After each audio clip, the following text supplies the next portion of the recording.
అది బండారావా ఇది కనిపోయి మెరుపుతున్న వాళ్ళు ఇచ్చింది మావా వాళ్ళ పంట వచ్చింది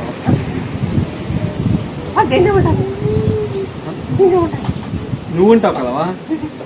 నువ్వు నిన్ను చూసేది అయిందా మశాన్ నిన్ను చూసేది అయిందావా ఆదిశక్తి నువ్వు ప్రపంచాన్ని చూస్తావు నిన్ను చూసేది నీ మొక్కుని పని జరిగిపోతుంది అవన్నీ అబద్ధం అవ్వాలి అనుకోని వాళ్ళు మాత్రం మాకు జరుగువా మహాత్ములు అనుకొని జరిగితే అన్ని జరుగుతావా వాళ్ళు అనుకొని ముత్తలమ్మ నాకు గాజు జరిగాని నీ మనసులో అనుకుని వాళ్ళు ముత్తలమ్మని నోట్లు అనుకుని వాళ్ళు జరిగిపోతే వాళ్ళ పనులు అన్ని జరిగిపోతాయి.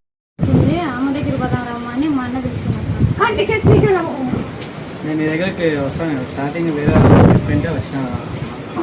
వచ్చినప్పటి నుంచి బాగుంది బాగా జరిగింది అందుకే నేను మా మామ గొంతు గడ్డ